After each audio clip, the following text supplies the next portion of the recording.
Hello students, today I discuss the topic soil as a resource, CBSE board class 10 first unit. So দেখো আজকে তোমাদের যে টপিকটা রয়েছে ফার্স্ট ইউনিটে সেই ফার্স্ট ইউনিটের টপিকগুলো কিন্তু ব্রিফলি প্রত্যেকটা ভিডিওতে ডিসকাশন হচ্ছে। তো আজকে যেটা ডিসকাশনের টপিক সেটা soil as a resource. Okay, তো ফার্স্টেই বলবো please like share and subscribe my channel and check my description box. তো এরপর দেখো তোমরা সয়েল অ্যাজ এ রিসোর্স, তো সয়েলকে অ্যাজ এ রিসোর্স কেন বলা হয়, ঠিক আছে, বা সয়েল অ্যাজ এ রিসোর্সের মধ্যে কোন টপিকগুলো আমাদেরকে পড়তে হবে। তো ফার্স্টে দেখো major factors which are responsible for the formation of soil, means কোন কোন ফ্যাক্টরগুলো সয়েলের ফরমেশনের ক্ষেত্রে কাজে দেয়, বা কোন কোন সয়েল ফরমেশন করতে গেলে কোন কোন ফ্যাক্টরগুলো থাকে যেগুলো কিন্তু এফেক্ট করে বা যেগুলো কিন্তু প্রভাব বিস্তার করে থাকে বা প্রভাব ফেলে থাকে, সেগুলো আমাদেরকে জানতে হবে। দেখো প্রথমে দেখি রিলিফ, ঠিক আছে, দেখো পরপর লেখা আছে, ভালো করে দেখলে বুঝতে পারবে। Relief, parent rock or bed rock, ঠিক আছে, climate, vegetation, time, change in temperature, action of running water, wind and glacier activities, chemical and organic changes. Okay, clear হয়েছে? তার মানে কি না, ফরমেশন অফ সয়েল ফরমেশন হওয়ার জন্য যে যে ফ্যাক্টরগুলো ডাইরেক্টলি অর ইনডাইরেক্টলি এফেক্ট করে থাকে, ঠিক আছে, কি না ডাইরেক্টলি অর ইনডাইরেক্টলি যে সমস্ত ফ্যাক্টরগুলো এফেক্ট করে থাকে সয়েল ফরমেশনের জন্য, সেগুলো কি না রিলিফ একটা, প্যারেন্ট রক বা বেড রক বলছে, থার্ড ক্লাইমেট আমাদের প্রভাব বিস্তার করে থাকে, ন্যাচারাল যে ভেজিটেশনগুলি প্রভাব বিস্তার করে থাকে, টাইম প্রভাব বিস্তার করে থাকে, চেঞ্জ ইন টেম্পারেচার যে যে চেঞ্জ হয়ে থাকে, কখনো বেশি কখনো কম, এই যে ভেরিয়েশনটা হয়ে থাকে, এই চেঞ্জের জন্য কিন্তু অনেকটা প্রভাব পড়ে থাকে। নেক্সট দেখো অ্যাকশন অফ রানিং ওয়াটার যে অ্যাকশন হয়ে থাকে, রানিং ওয়াটার কীভাবে অ্যাকশন করে তার উপরে কিন্তু অনেকটা সয়েল ফরমেশন কিন্তু ডিপেন্ড করে থাকে, ঠিক আছে। তো এরপর দেখো যেখানে রানিং ওয়াটার বা জলের ফ্লো বেশি থাকে বা বেশি করে মাটি ক্ষয় হতে থাকে, সেখানে কিন্তু সয়েল ফরমেশনের টাইম বেশি লাগে। আর যেখানে এই যে রানিং ওয়াটারের ফ্লোটা কম থাকে, ঠিক আছে, সেখানে কিন্তু কি হয় না, খুব কম সময়ে কিন্তু সয়েল ফরমেশন হতে পারে, মানে তুলনামূলক কম সময়ে, নট কম সময়ে। এরপরে দেখো wind and glacier activities, wind আর গ্লেসিয়ার যে অ্যাক্টিভিটিগুলি করে সেটাও কিন্তু ডিপেন্ড করে কিভাবে সয়েল ফরমেশন হবে। তো এগুলোর আরও প্রসেসিং আছে, ডিটেলস আছে, কিন্তু তোমাদের এত জানার লাগবে না তোমাদের ক্লাসের জন্য। কেমিক্যাল অ্যান্ড অর্গানিক চেঞ্জেস, ঠিক আছে, কেমিক্যাল আর অর্গানিক চেঞ্জ যে হয় সেগুলো কিন্তু সয়েল ফরমেশনে প্রভাব বিস্তার করে থাকে। তাহলে এগুলো আমরা জানলাম, এটা প্রশ্নটা এটা ভালো করে ইম্পর্টেন্ট, তোমরা ভালো করে দেখে নেবে, এটা সিবিএসসি বোর্ড ক্লাস 10-এর ফার্স্ট ইউনিটের কোয়েশ্চেন। নেক্সট দেখো যেটা আমরা জানবো সেটা কি না, on the basis of the factor the soil of the Indian are classified. আমরা জানি যে আমাদের সয়েলকে বিভিন্ন ভাগে ভাগ করা হয়েছে, ক্লাসিফাইড করা হয়েছে, সয়েলের ক্লাসিফিকেশন করা হয়েছে।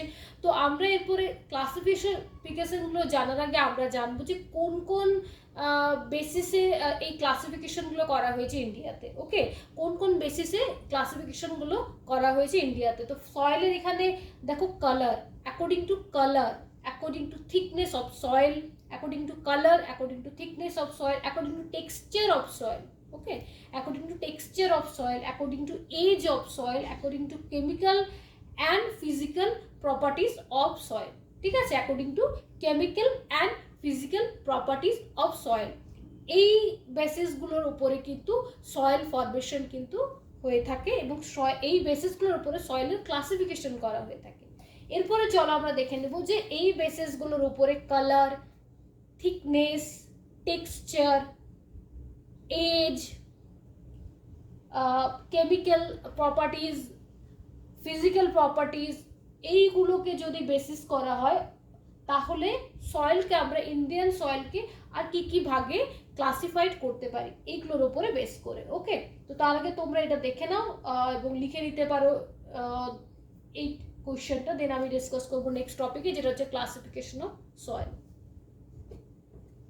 তো তার আগে আরেকটা কথা বলবো, সয়েল কিন্তু তৈরি হতে একদিনে তৈরি হয় না। একটা সয়েল কিন্তু তৈরি হতে অনেক বছর টাইম লাগে। 1 সেমি সয়েল যখন তৈরি হয় তার জন্য কিন্তু অনেক বছর টাইম লাগে, মিলিয়নস অফ ইয়ার্স, ঠিক আছে। Soil takes million of years to form 1 centimetre in depth.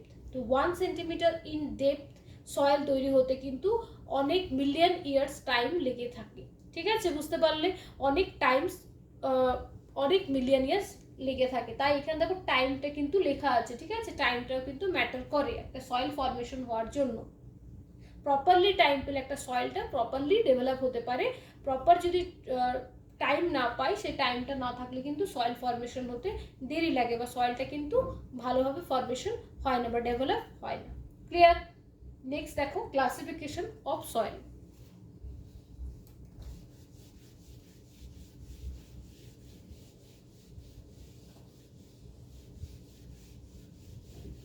Next দেখো ক্লাসিফিকেশন অফ সয়েল, ঠিক আছে। তাহলে on the basis of colour, thickness, আর কি colour, thickness, age, chemical properties, physical properties আর টেক্সচার আর থিকনেসের উপরে কিন্তু আমরা বেস করে সয়েলকে ডিভিশন করব। তো দেখে নাও কি কি সয়েলকে ডিভিশন করব, কি কি ভাবে ভাগ করতে পারি। ইন্ডিয়ান সয়েলকে এলুভিয়াল সয়েল, ওকে। ফার্স্ট কি হতে পারে? Alluvial soil. সেকেন্ড কি হতে পারে? Red soil.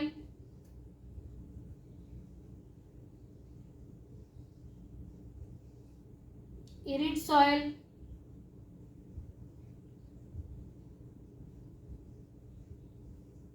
Four, black soil.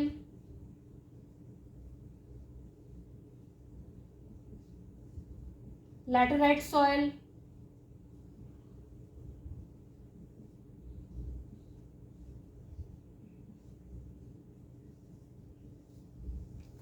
Alluvial soil, red soil, black soil, ল্যাটেরাইট সয়েল, আরেকটা হতে পারে forest soil.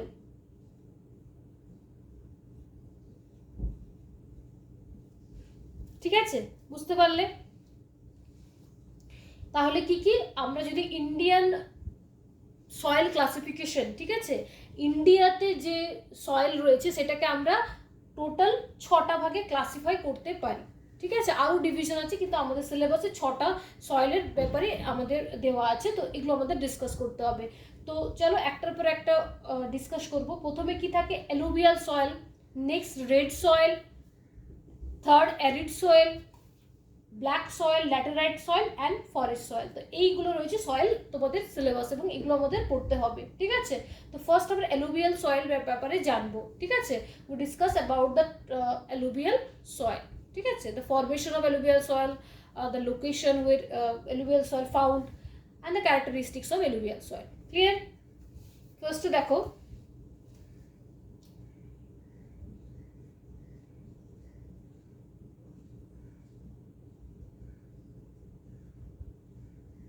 alluvial soil, okay.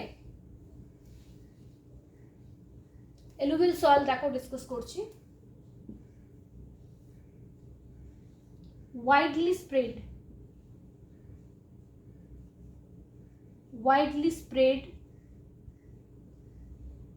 and important soil, widely spread and important soil।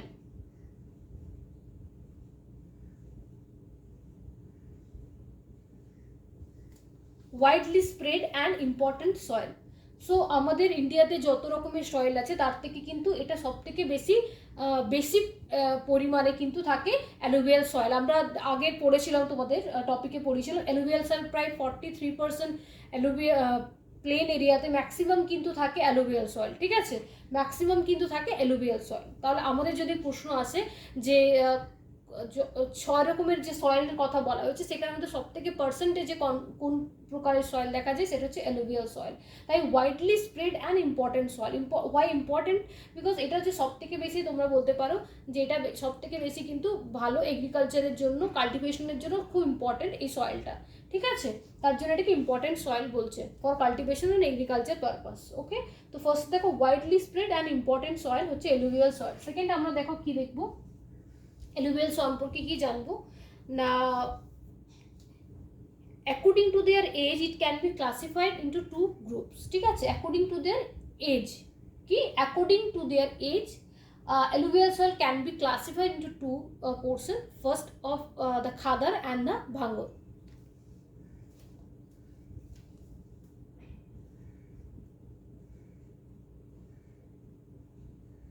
Khadar and second Bangar, Bhangar or Bangar.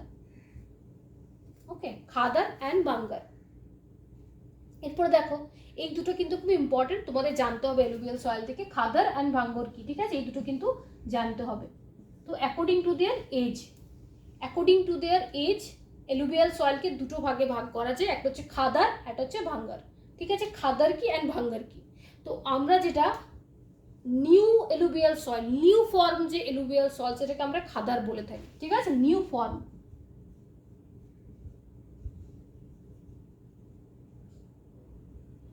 এটা হচ্ছে old form, new formation, আর একটা হচ্ছে একটা হচ্ছে ওল্ড ফরমেশন, ঠিক আছে? তো দেখো এটা কি নিউ ফরমেশন, একটা হচ্ছে ওল্ড ফরমেশন। তো নিউ ফরমেশন বলতে পারি। এরপর দেখো এটা একটু ডিসকাস করবো কারণ এটা ইম্পর্টেন্ট আছে, খাদার অ্যান্ড ভাঙ্গর।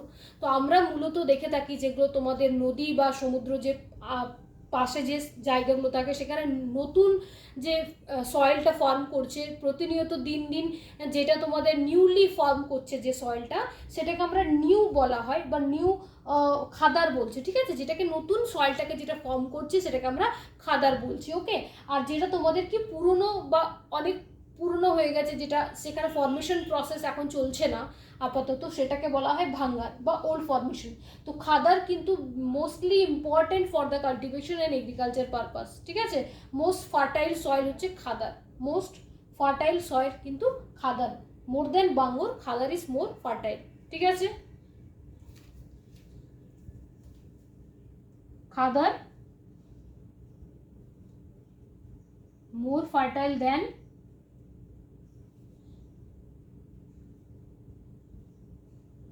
ভাঙ্গর।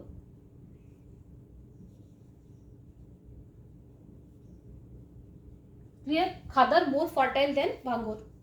আমরা বুঝতে পারলাম খাদার আর ভাঙ্গর, তো এই দুটো তোমরা একদম মনে রাখবে। নিউ ফরমেশনটাকে সয়েলের যে নিউ অ্যালুভিয়াল সয়েলের নিউ ফরমেশনটাকে খাদার বলা হয়, ওল্ড ফরমেশনটাকে ভাঙ্গর বলা হয় থাকে, ঠিক আছে? তাহলে Khadar is more fine particles and is important and is more fertile than Bhangar, ঠিক আছে? এরপর দেখো, এরপর আমরা অ্যালুভিয়াল সয়েলকে কি কি জানবো।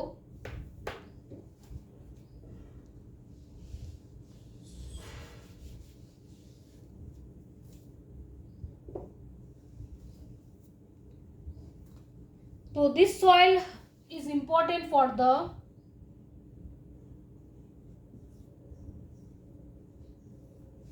তো ফার্স্ট জানলাম widely spread and important soil, next জানলাম এটা দুটো ক্লাসিফিকেশন করা থেকে অ্যাকর্ডিং টু দেয়ার এজ, এটা আমরা বলতে পারি according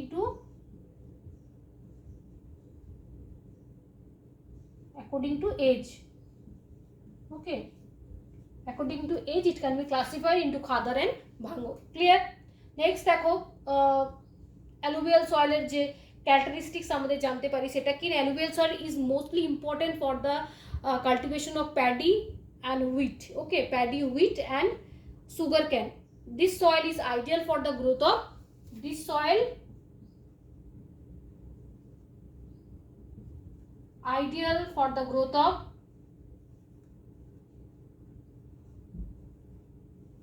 this soil, ideal for the growth of sugar cane,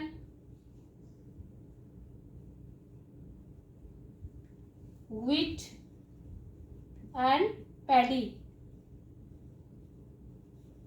Clear? So alluvial soil is important or ideal for the growth and cultivation of sugarcane, wheat and paddy. Okay, sugarcane, wheat and paddy. Clear? Next देखो,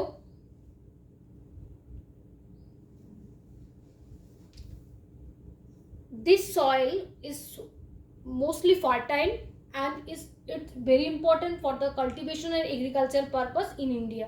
তার জন্য কি দেখা যায় maximum যে Indian population রয়েছে, Indian যে population রয়েছে ম্যাক্সিমাম কিন্তু এই অ্যালুভিয়াল সয়েলের উপরে দেখা যায়। ঠিক আছে, ম্যাক্সিমাম দেখা যায় ইন্ডিয়ান পপুলেশন যেখানে হাইলি পপুলেটেড বা বেশিরভাগ মানুষ কিন্তু বাস করে কিন্তু এই অ্যালুভিয়াল সয়েলের উপরে। ঠিক আছে, so alluvial soil are intensively cultivated land and densely populated. So alluvial soil is কি বললাম না, alluvial soils are intensively cultivated land and deposit and ki and densely populated area. तो alluvial soil की ना densely populated area. Okay, densely populated की बोलबो densely populated.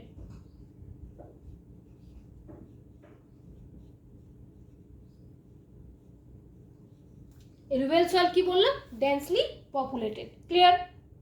এরপর দেখো নেক্সট গুলো ডিসকাস করবো। এরপরে আসছে দিস সয়েল, দেখো দিস সয়েল কি contain accurate proportion of potash, phosphoric acid and lime.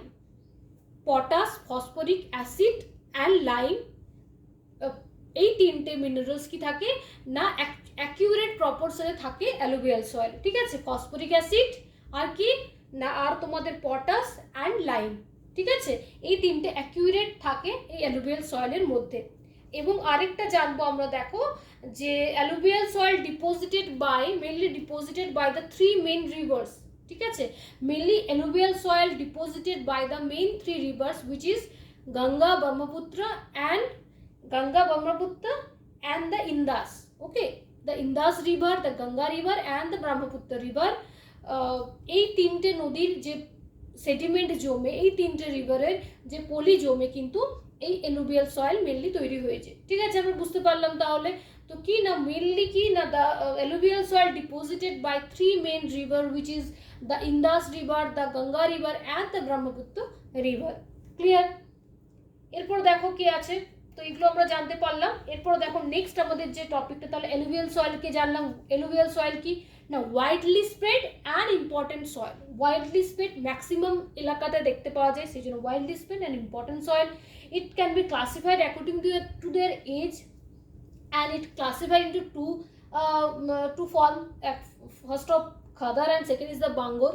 And new formation of soil is called the khadar, and the second old formation of alluvial soil is called the bangor. Okay, so khadar is more fertile than the bangor. Khadar is more fertile than the bangor, and this soil is ideal for the growth of sugarcane, wheat and the paddy.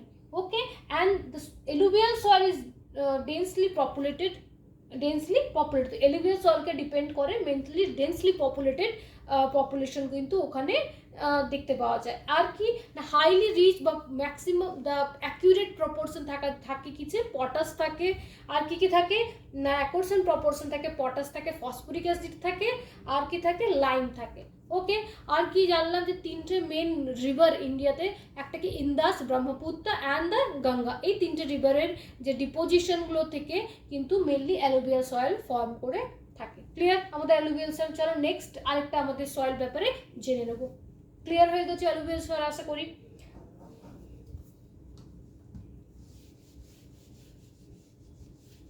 Next দেখো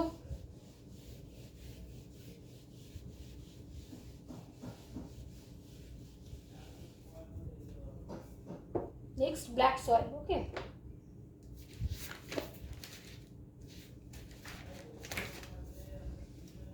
black soil,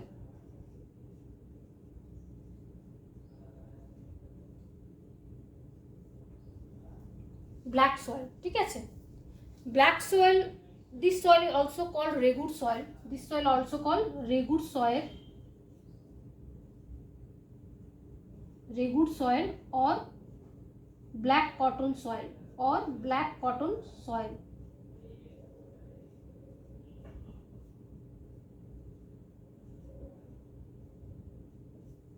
So black soil is also called regur soil and black cotton soil. तो black soil के আমরা আরো দুটো বলতে পারি, regur soil and black cotton soil. Okay, these soil are black in color and are also known as regur soil. So this soil black, কেন এটাকে black soil বলা হয়? বিকজ এই সয়েলটার কালার থাকে ব্ল্যাক কালার, সো এই সয়েলটাকে আমরা ব্ল্যাক সয়েল বলে থাকি. Okay, this soil are black in colour. First, this soil are black in colour, black in colour. So দেখে নিলাম আমরা কি না, this soil are black in colour. এই ব্ল্যাক ইন কালার কি না, কালার এই সয়েলের ব্ল্যাক কালার হওয়ার জন্য এটাকে বলা হয় ব্ল্যাক কোল. তো এরপরে আমরা আসবো যে এটাকে আমরা ব্ল্যাক কটন সয়েল কেন বলে থাকি. ওকে, তো why it is called black cotton soil সেটা দেখে নাও. এরপরে কি দেখো, the black soils are known as black cotton soil as it ideals for growing cotton. ঠিক আছে, it ideals for growing cotton. It ideal for growing cotton, growing cotton as it is. So এটা কি না, এই সয়েলে কি হয়, সব থেকে বেশি cotton. Okay, this soil, black soil are known as black cotton soil as it ideal for growing cotton. So this soil is called black cotton soil. তো black soil কে কেন black cotton soil বলে না, এই black soil most ideal for the growing cotton. Cotton যে কাল্টিভেশনের জন্য বা এগ্রিকালচারের জন্য সব থেকে অ্যাকিউরেট, সব থেকে প্রপার সয়েল হচ্ছে ব্ল্যাক সয়েল. এবং ম্যাক্সিমাম যে কটন কাল্টিভেশন এবং ম্যাক্সিমাম যে কটনের যে এগ্রিকালচার হয়ে থাকে সেক্ষেত্রে কিন্তু ব্ল্যাক সয়েলের উপরই হয়ে থাকে. তাই আমরা দেখতে পাই আমাদের ইন্ডিয়াতে যেখানে যেখানে ব্ল্যাক সয়েল থাকে সেই জায়গাগুলোতে কিন্তু কটন ইন্ডাস্ট্রি দেখতে পাওয়া যায় এবং কটনের সেখানে কিন্তু বেশি মাত্রায় চাষ করা বা ফলন হয়ে থাকে. যেমন তুমি বলতে পারো মহারাষ্ট্র, গুজরাট, নর্থ ইন্ডিয়াতে তামিলনাড়ু, কর্ণাটক, এখানে কিন্তু কটনের ভালো প্রোডাকশন হয়ে থাকে. ঠিক আছে, তো কটনের প্রোডাকশন হয় ওখানে কিন্তু ব্ল্যাক সয়েল দেখা যায় বলে. ঠিক আছে, তার জন্য কিন্তু এটাকে বলা হয় ব্ল্যাক কটন সয়েল. তো এটা একটা কোয়েশ্চেন হতে পারে যে why black soil is called black cotton soil. Okay, বা why black soil is called cotton soil. তো এটা তোমাদের কিন্তু জানতে হবে. ঠিক আছে, 2 নম্বর বুঝতে পারলাম. 3 নম্বর দেখো, 3 নম্বরে কি জানবো যে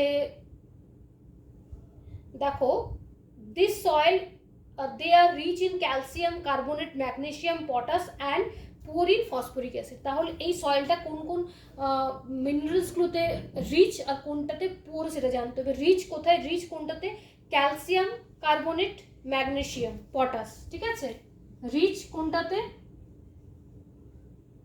calcium carbonate,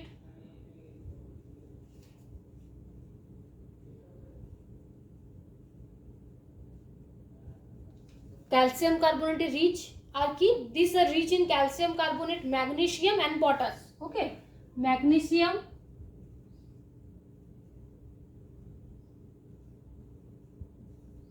and potash and poor. So rich in calcium carbonate, magnesium and potash. আর poor কোনটাতে, poor হচ্ছে ফসফরিক. ঠিক আছে, poor ফসফরিক.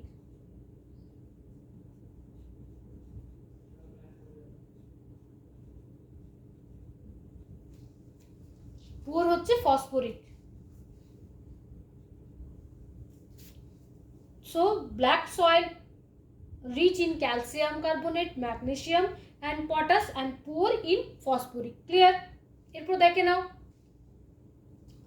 মেনলি এগুলো কোথায় পাওয়া যায়. Black soil located mainly in the Madhya Pradesh, western India. They cover the plateau of Maharashtra, Gujarat, Madhya Pradesh and Chhattisgarh. Okay, this type of soil is typical of the Deccan Trap region spread over northwest Deccan Plateau and is made up of lava flows. তো এই black সয়েলটা কিভাবে formation হয়েছে না lava flow করার ফলে কি হয় না ডেকান প্লেটুতে কি হয় না ওখানে লাভা স্প্রে করার ফলে কি স্প্রেড হওয়ার ফলে কি ওই লাভা জমে জমে এই ব্ল্যাক সয়েলটা ফর্মেশন হয়েছে, ঠিক আছে, সেটাকে ফর্মেশন হয়েছে। লাভা অনেক দূর গড়িয়ে পড়ে, অনেক দূর ছড়ানোর পরে সেই লাভা জমে জমে কিন্তু সেই লাভার জমার ফলে এই সয়েলটা কিন্তু ফর্মেশন হয়েছে। তাই এটা মূলত দেখা যায় কোথায়? মহারাষ্ট্রতে দেখা যায়, গুজরাটে দেখা যায়, মধ্যপ্রদেশ দেখা যায়, ছত্তিশগড় দেখা যায় এবং সাউথ ইন্ডিয়ার কিছু স্টেটে দেখা যায়, বা নর্থ সাউথের যে স্টেটগুলো রয়েছে কর্ণাটক বা তামিলনাড়ুর নর্থ পোর্শনগুলোতে কিন্তু এই সয়েলটা দেখতে পাওয়া যায়। ক্লিয়ার? মেনলি দেখা যায় Maharashtra and Gujarat, mainly found in Maharashtra, Gujarat.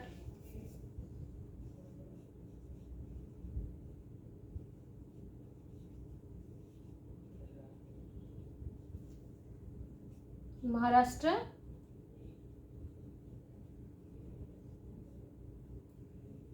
Gujarat, Madhya Pradesh, Chhattisgarh, Karnataka. Okay, तो এই স্টেটগুলোতে কিন্তু পাওয়া যায়। ক্লিয়ার?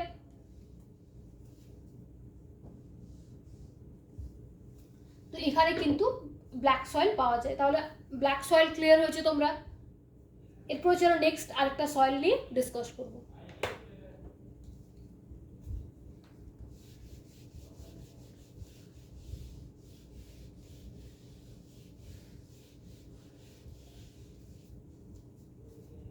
নেক্সট সয়েল কি?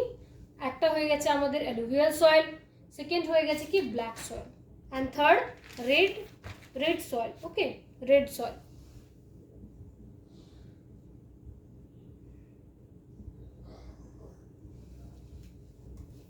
why this soil is called red? because this is color red, ঠিক আছে। তো কালার কি? কালার এটা রেড, তাই আমরা এটাকে রেড সয়েল বলে থাকি। Okay, red soil developed on crystalline igneous rocks. ক্রিস্টালাইন ইগনিয়াস রক্স কি বলা হচ্ছে? Red soil developed on crystalline igneous rocks.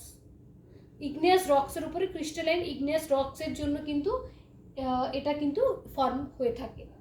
in areas of low rainfall in the eastern and southern part of the Deccan Plateau. Deccan Plateau eastern side and ki southern part of the Deccan Plateau, ঠিক আছে। তো southern part of Deccan প্লেটুতে আর কি eastern part of Deccan প্লেটুতে কিন্তু এই সয়েলটা ফর্ম করে থাকে। Also found in parts of Odisha and Chhattisgarh. তাহলে রেড সয়েল ফর্ম কেন হয় না? Red soil develop on crystalline igneous rocks, ঠিক আছে। Red soil form in crystalline igneous রক্সের জন্য কিন্তু এখানে ফর্ম হয়ে থাকে। কোন কোন জায়গাতে হয়ে থাকে দেখে না একটু? যেখানে কিন্তু যে এরিয়াগুলোতে লো রেনফল থাকে, যেখানে লো রেনফল থাকে,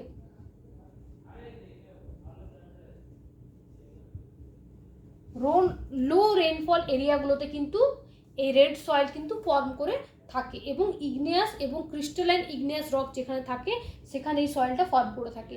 এই সয়েলটা কিন্তু খুব একটা বেশি ফার্টাইল নয়, ঠিক আছে, খুব বেশি ফার্টাইল নয় এবং সব ধরনের কাল্টিভেশন কিন্তু এখানে হয় না। নেক্সট দেখো, এটা দেখা যায় mainly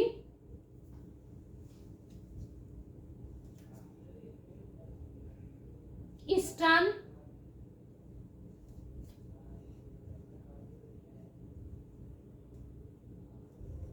and southern part of Deccan Plateau,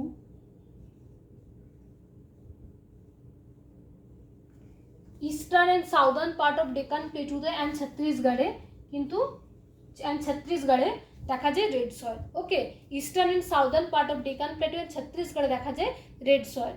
আর এখানে লো রেনফল যেখানে থাকে সেখানে দেখা যায় এটা হচ্ছে নট ফার্টাইল, মানে রেড সয়েল কিন্তু অতটা ফার্টাইল নয়, ঠিক আছে, অতটা উন্নত নয় ফর এগ্রিকালচার। ক্লিয়ার? চলো এরপর দেখা যায় ল্যাটেরাইট সয়েল।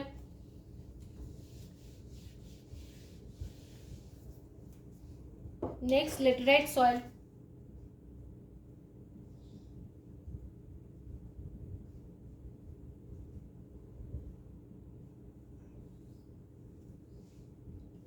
ল্যাটেরাইট সয়েল একটা সয়েল তোমাদের যেটা নিয়ে ডিসকাস করবো। সেখানে কি বলা হয়েছে, laterite has been derive from the Latin word later which means brick. Okay, তার ল্যাটেরাইট শব্দটি কোথা থেকে এসছে, ল্যাটিন ওয়ার্ড থেকে। Is derive from the Latin word letter.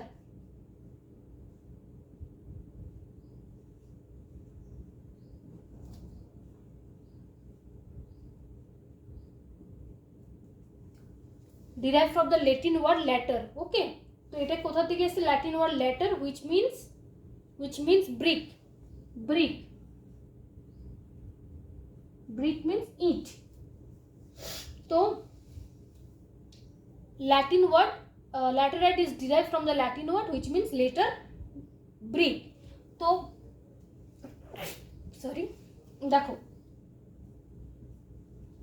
Brick কেন বলা হচ্ছে না, ব্রিক এখানে ব্রিকের সাথে ল্যাটেরাইট সয়েলের কথা কেন বলা হচ্ছে, এটা ব্রিকের মতো দেখতে অনেকটা, বা ব্রিকের মতন শক্ত এবং ব্রিকের মতন কালার হওয়াতে এটাকে বলা হয় ব্রিকের সাথে কিন্তু কম্পেয়ার করা হয়েছে। ওকে, বা ইটের সাথে কম্পেয়ার করা হয়েছে ল্যাটেরাইট সয়েলকে। তো এখানে কি বলা হয়েছে, the laterite soil develops under tropical and subtropical climate with alternate wet and dry season. তো যেখানে অল্টারনেটিভলি ড্রাই এবং ওয়েট সিজন থাকে মেনলি ট্রপিক্যাল অ্যান্ড সাবট্রপিক্যাল এরিয়াতে। মেনলি ডেভেলপ কোথায় করে, মেনলি ট্রপিক্যাল অ্যান্ড সাবট্রপিক্যাল। তো এটার জন্য কি থাকে, হাই টেম্পারেচার লাগে আর হাই রেনফল লাগে। এই সয়েলটা ফর্ম করার জন্য কি লাগে, high temperature and high rainfall. Okay, দেখো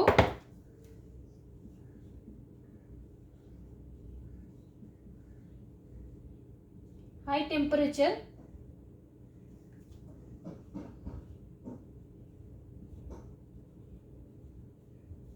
হাই রেনফল।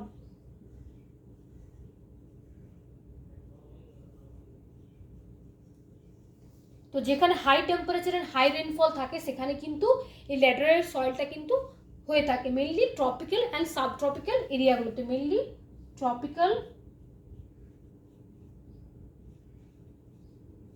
And subtropical.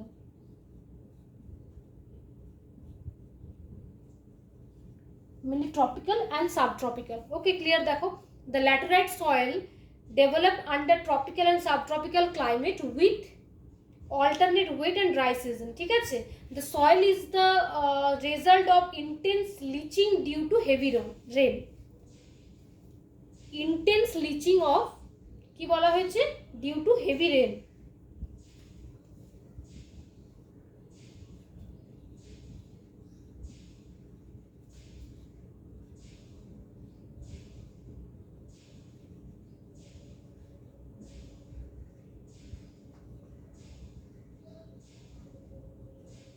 তো এখানে কি হয় না, মেনলি এই ল্যাটেরাইট সয়েলটা ফর্ম করে, এটা ভালো করে মনে রাখবে যে কেন ফর্ম করে না, intense leaching of heavy rain.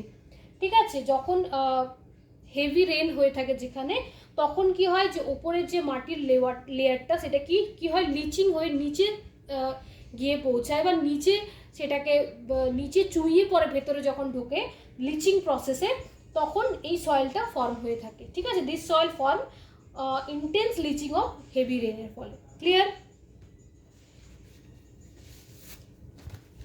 This soil is very useful for growing tea and coffee. This soil is very useful for growing tea and coffee.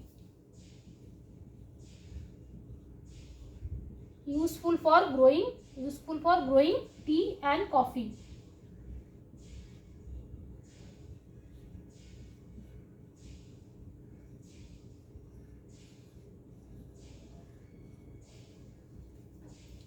Laterite soil কি লেটার কত দিয়েছে, ব্রিক থেকে। হাই টেম্পারেচার আর high rainfall এটা এই সয়েলটা form করে থাকে ট্রপিক্যাল অ্যান্ড সাবট্রপিক্যাল এরিয়াতে। Intense leaching and heavy rain এই দুটো প্রসেসে কিন্তু এই ল্যাটেরাইট সয়েল ফর্ম হয়ে থাকে, আর useful for growing tea and coffee. Clear? তার ল্যাটেরাইট সয়েল এর টপিকের ব্যাপারে আমরা এই ব্যাপারগুলো মনে রাখতে হবে। ক্লিয়ার? এরপর দেখো নেক্সট ভালো করে দেখে নাও, দেন আমরা নেক্সট চলে যাব নেক্সট টপিকে।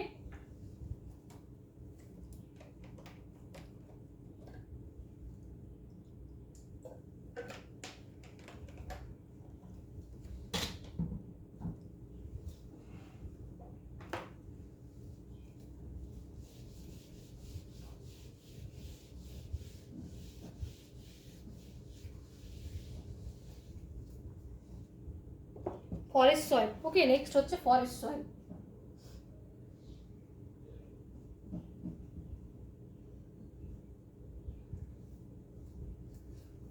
Forest soil, okay. Forest soil, these soil are found in the hillier mountain areas where sufficient rainforest are available. Okay, mainly তাহলে এই ফরেস্টটা কোথায় ফর্ম করে? মূলত মাউন্টেন এরিয়াতে, ঠিক আছে। This soil are formed in the hillier mountain area, mainly hilly and mountain এরিয়াতে এই সয়েলটা ফর্ম করে কি না, যেখানে ম্যাক্সিমাম কি থাকে না, maximum rain forest are available, ঠিক আছে। This soil are formed in the hillier mountain areas where sufficient rain forest are available, where sufficient rain forest are available. তো যেখানে হিলিয়ার মাউন্টেন এরিয়াতে sufficient rain forest are available, সেখানে কিন্তু এই forest সয়েলটা কিন্তু form করে থাকে। ক্লিয়ার? নেক্সট দেখো কি জানতে হবে, নেক্সট কি, they are loamy and silty in valley sides and কোস্ট grained in the upper slope, okay. তাহলে এটাকে মেনলি কি বলবো, ফরেস্ট সয়েলটাকে আমরা কি বলবো, মেনলি হিলি অ্যান্ড মাউন্টেন এরিয়াতে থাকে, হিলি অ্যান্ড মাউন্টেন এরিয়াতে,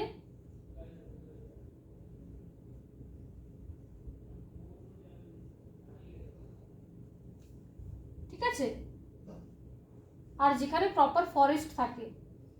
তো এই যে সয়েলটা থাকে, তো এখানে এই সয়েলটা মেনলি ফর্ম করে থাকে যে হিলি বা মাউন্টেন এরিয়াতে, যেখানে যে ফরেস্টগুলো থাকে, রেন ফরেস্ট বা আরও যে ফরেস্টগুলো, তার যে গাছের পাতার থাকে, যে লিফ থাকে, সেটা কি হয় না, সেটা আস্তে আস্তে পচার ফলে পচে পচে হাই হিউমাস, এটা প্রচুর হিউমাস যুক্ত থাকে, ঠিক আছে। হিউমাস এই সয়েলে কিন্তু সব থেকে বেশি থাকে, ঠিক আছে, হিউমাস থাকে হাই, হিউমাস এই সয়েলে সব থেকে বেশি থাকে। তো ওইভাবে পচতে পচতে কি হয়, এই সয়েলটা ফর্ম করে থাকে, তাই এটাকে ফরেস্ট সয়েল বলা হয়ে থাকে। হিলি অ্যান্ড মাউন্টেন এরিয়াতে যে ফরেস্ট থাকে, তার গাছের পাতা পচতে পচতে হিউমাস, প্রপার হিউমাস থাকে এবং ম্যাক্সিমাম হাই হিউমাস থাকে, ঠিক আছে, রিচ হিউমাস থাকে। তো রিচ হিউমাস কি, বা হিউমাস রিচ, হাই না বলে এটাকে রিচ বলতে পারো, রিচ হিউমাস থাকে, সেই সয়েলটাকে বলা হচ্ছে ফরেস্ট সয়েল। ক্লিয়ার? এরপর দেখো নেক্সট আমাদের কি আছে, ফরেস্ট থাকার পরে দেখা যাচ্ছে এরিড আছে, এরিড, ওকে। ওটা হচ্ছে লাস্ট আমাদের soil, arid soil.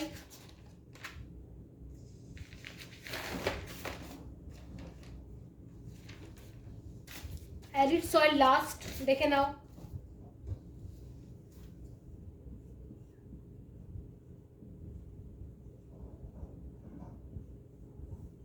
Arid soil কি না, অ্যারিড সয়েল হচ্ছে তোমাদের যেখানে বৃষ্টি খুব কম হয়, রেনফল খুব কম হয়, হাই টেম্পারেচার থাকে আর লো রেনফল থাকে, সেখানে মেনলি মরুভূমি বা ডেজার্ট এরিয়াগুলোতে বা এরিড এরিয়াগুলোতে যে সয়েলটা ফর্ম করে, সেটাকে আমরা এরিড সয়েল বলে থাকি। তো এই সয়েলটা ফর্ম করার জন্য মূলত কি দরকার হয়ে থাকে, দেখো, মূলত এক নম্বর কি দেওয়া থাকে, high temperature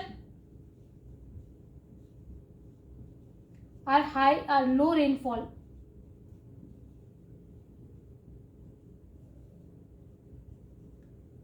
very low rainfall, high temperature and very low rainfall, okay. First criteria থাকে এরিড সয়েলের। সেকেন্ড কি দেখো,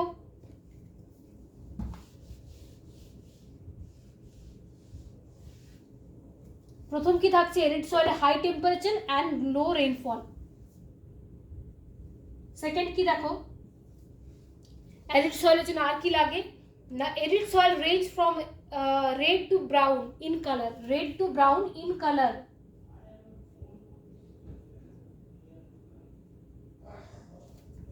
red to brown in color, ঠিক আছে। তো অ্যারিড সয়েলের কি থাকে, red to brown in colour. আর থাকে এটা ফর্ম করার জন্য কি লাগে high temperature and very low rainfall. Next কি the soil lacks and moisture, humus and moisture due to dry climate and high temperature. Dry climate and high temperature জন্য এখানে lack of humus, ঠিক আছে, lack of humus and moisture.